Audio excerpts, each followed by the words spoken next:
renowned resort city known for gambling, shopping, dining, and lavish entertainment. One of the world's top tourist destinations. 40 million visitors drive or fly to the gambling mecca each year. Playing the slots or watching a show, there's something for everyone. Many hotels are located along the Las Vegas Strip, including the pyramid-shaped Luxor and the Mandalay Bay Hotel. McCarran Airport is across the street.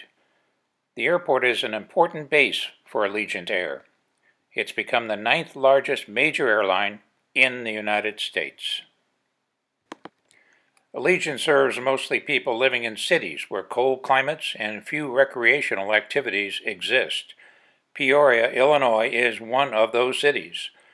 Allegiant Air operated mostly MD-80 jetliners during the last decade. On August 15, 2015, one of those planes was scheduled for a flight to Peoria. 158 passengers are anxious to go home on Flight 436. But sizzling 100-degree heat does nothing to calm their nerves.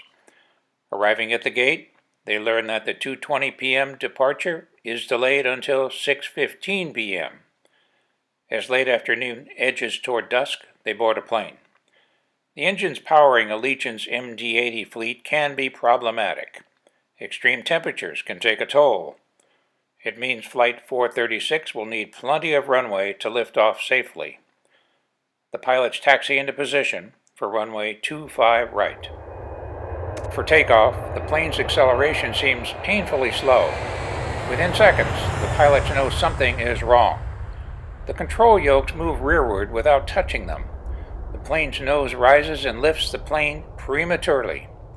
The pilots react, slamming on brakes, pulling back throttles, actuating thrust reversers and spoilers.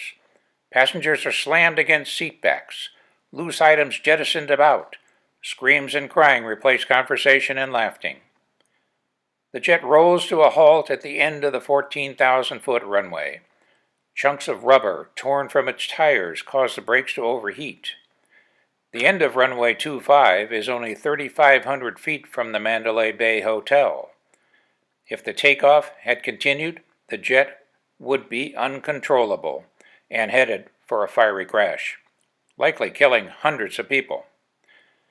Had the aircraft become airborne, the startled captain reported to the FAA, a serious accident would have resulted. Towed to the terminal, the passengers hear the bad news. Remarkably, some of them board another Allegiant MD-80 for Peoria the next day. Because the event is considered a serious incident and not an accident, the FAA, rather than the NTSB, is assigned to investigate. A senior FAA safety inspector is shocked by what he sees. A control rod securing an elevator power boost cylinder in the tail is missing its nut. The rod had jammed the elevator mechanism, causing the loss of pitch control. The nut's cotter pin is not found, but the nut and its washer are. The pin was not installed by AAR Aircraft Services. It's the airline's outsourced maintenance contractor. The plane completed 216 passenger-carrying flights before the nut backed off. The inspector's written comments speak for themselves. The nut on the rod end could have fallen off during any one of those flights, he wrote. It was simply fortuitous that it occurred on the ground. I recommend that a sanction be added for each of the 216 flights, as AAR Aircraft Services was causal to the flights flown in an unairworthy condition. In the report, he urged FAA managers to levy fines for those dangerous flights.